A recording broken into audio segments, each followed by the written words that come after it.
Siyempre may magtatanong, nakakasira ba ang remap? Hindi, if properly used. Pero parehas kami may angkas. Iba dumulo tong naka-remap, iba siya dumulo kasi given na meron silang binago sa air and fuel mixture, talaga may magbabago sa performance. Siyempre, ang ini-aim natin sa pagre-remap yung better performance, di ba? Kumpara sa stock. Pero kung pag-uusapan ay fuel efficiency, almost same lang sila. Kung makuha man ang fuel efficiency ng stock fuel efficiency, much better. Pero kung mas slightly mas tumaas ng gas consumption, i-expect mo na yon kung nagpa-remap ka.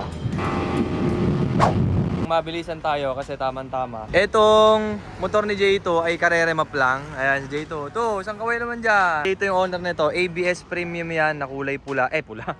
Na kulay itim. ABS premium yan. Siyempre may ABS. So parehas lang yan ang makina yan, dalawa. Shoutout. Masaganan dito tayo ngayon. May lalantak kami dito. Napa-remap niya na to. So ang limit na nito. To, saan ang limit nito? 12.5 na yung limit nito. Ito namang sa akin, stock pa rin, 10.5 ang limit. Tingnan natin yung performance difference niya. Same makina naman yan, hindi na natin pahabain yung video, yung difference. Kailangan ba magpa-remap? Dapat ka na ba magpa-remap? O siguro, makakatulong din sa mga kapwa natin na hindi pa rin makapag-decide kung magpapa-remap sila. So ito na yung tamang-tamang video para sa inyo. Ito, stock na Winner X natin, ABS Premium. Walang yan naman ang kulay talaga. Ito kasi, icon talaga siya sa mga mahilig na black. Mga tropa natin nahilig talaga yung mga black. Ito, glossy to. Lahat sa kanya matte black na. Ayan, same spec, walang nabago dyan. Stock ECU, tapos ito naman kay J2, remap ECU lang. Isang mabilisan, shoutout nga pala sa napakaganda nating bagay, no? Immortal. Tama siya, dyan lang kinapit sa may gilid ng pairings ng Winner X. Wait lang, tuwid lang natin to. Ayos din marami rin akong nailagay dyan. Saktong-sakto, tapos pag may check ka sa cellphone, pwede mo i-check. Nagre-record kasi ako dyan, guys. Ayan. Recording yung mic natin dyan.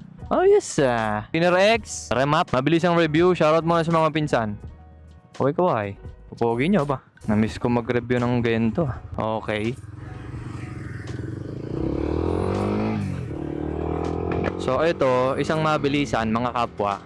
Ang tanong, kailangan ba talaga magpa-remap? Not all the time. Ang remap ay good thing para sa mga tropa natin na mahilig mag-modify. So katulad nito, si J2 naka-power pipe na siya. Nagpalit na siya ng pipe.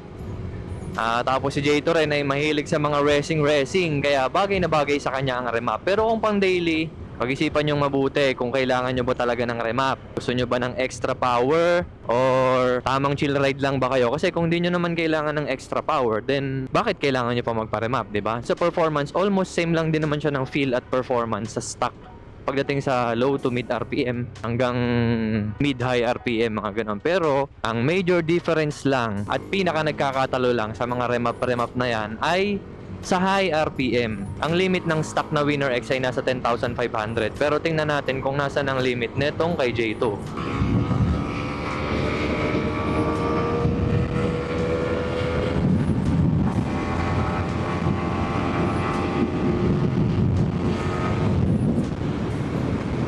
Okay.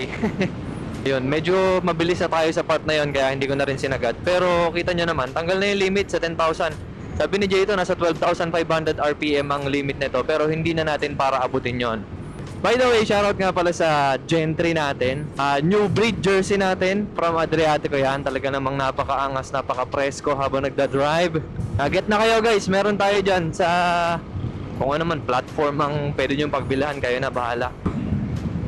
Kanina, na-testing na rin namin ni J2 to na may angkas kami. Pero parehas kami may angkas. Iba dumulo tong naka-remap.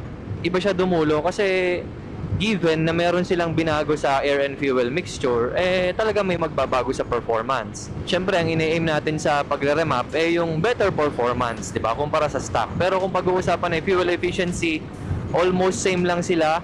Kung makuha man ang fuel efficiency ng stock fuel efficiency, much better. Pero kung mas slightly mas tumaas ng gas consumption, i-expect mo na yon kung nagpa-remap ka. Yung limit kasi niya sa stock, sinabi ko na rin sa inyo yan, masyadong mababa yung limit niya sa stock, nasa 10,500. Pero kung ma-unleash mo yung full potential nito o kung ma-unleash mo yung RPM nito, mas may itutuling pa ang Winner X. So yun, good thing sa mga nagre-remap, tinatanggal nila yung limit na 10,500 at pataas nila ng konti, mga 11,500, 12,000, 12,500, depende sa inyo, pwede nilang iset yan. But Is it necessary para sa isang daily driving lang naman na katulad ko? Katulad nun, yung motor ko, ipaparemap ko ba yun pang daily? Ang sagot ko dyan ay hindi. Para sa akin, pang daily lang. Mas okay yung slight modification lang. Remap, walang problema, pero choice nyo yan. Ang pagre-remap, dapat buong desisyon nyo. Kasi pag nagpa-remap kayo, may tendency na masira yung motor. So wag nyo isisisi sa manufacturer nyo kung nagpa-remap kayo. Tapos, nasira makina nyo. Sisisi nyo, ay, mahuna pala ang ganyang ganito. Diba? Mali yun.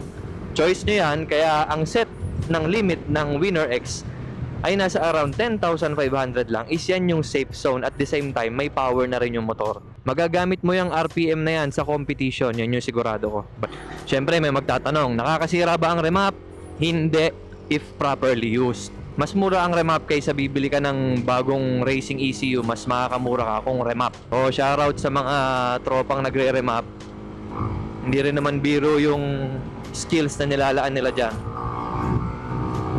And ayun, okay yung remap. Another advantage pa ng remap, kung maayos siyang maichuchun, is magkakaroon ng better response yung motor.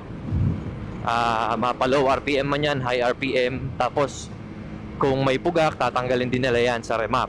Kung marunong ang nagre-remap, ha?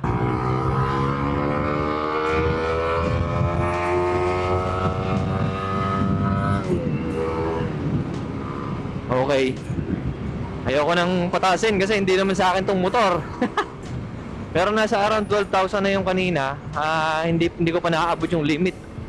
Para sa akin, napakataas na RPM na nun. Pero just like I said nung past vlogs natin na si Winner X naman may tinatagong lakas. Kaso nga lang, nakatago talaga sa mga all stock. Kung sasali kayo sa mga competition, then go. Kung mahilig kayo sa performance, then go. Magpa-remap kayo.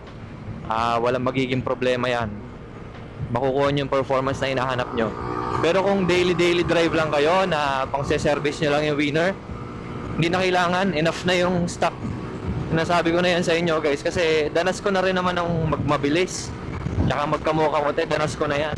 Usually ang kailangan mo lang naman dyan nasa around 100.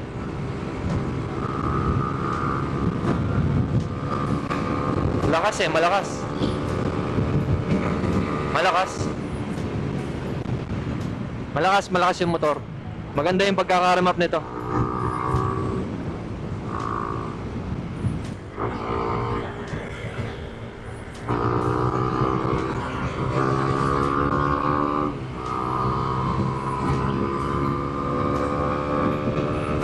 Baon kung baon lang oh.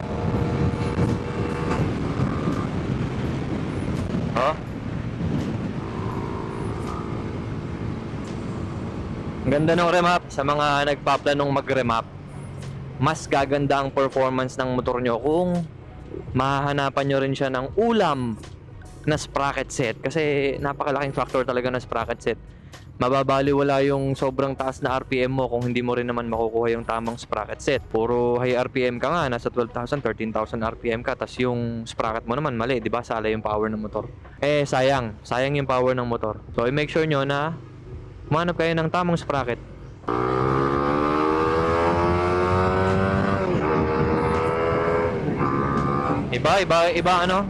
Iba ang tining ng Winner. Napakatining kahit high RPM, wala akong nararamdaman vibration. Doon naman talaga ako humanga dito. Pero yon, again, sa mga tropa natin na nagpa-planong magpa-remap, iba talaga response. Mas torquey siya kumpara dun sa stock ko na Winner X. Overall performance talaga mag-i-increase. So para sa akin, walang masama na magpa-remap. Pwede kayo magpa-remap, hindi makakasira yan if properly used. Pero i-make sure nyo lang na desidido na kayo sa pagpaparemap nyo, ha? And hindi basihan ang RPM, hindi basihan na kumot wala ka ng limit, matuling na ang motor. Hindi yun ang laging basihan. And pag nakaremap na rin kayo, hindi nyo kailangan lagi na nasa dulong-dulo, red line, inuubos nyo yung primera, segunda, tercera. Hindi kailangan yun. I-drive nyo lang na maayos yung motor nyo. Overall performance, no doubt talaga nag-increase. Ayos. Hindi ko napaabot ng 12.5. Naawa ko. Mga 12,000 lang yata. Kung nagpaplano kayo magpa-remap, pwede kayo magpa-remap. Pero dapat, again ha, desidido kayo. Kasi pag walang remap, wala nang limit. Pag naka-remap kayo, wala nang limit yung motor nyo. Kaya, Doon sa red line, delikado yung pag lagi kayo nagbababad. Hindi tatagal ang motor nyo kapag lagi kayo nagbababad sa red line. Kaya kung sasali kayo sa competition, mahilig kayo sa performance, then go. Pero kung pan-daily lang, hindi na kailangan magpa-remap.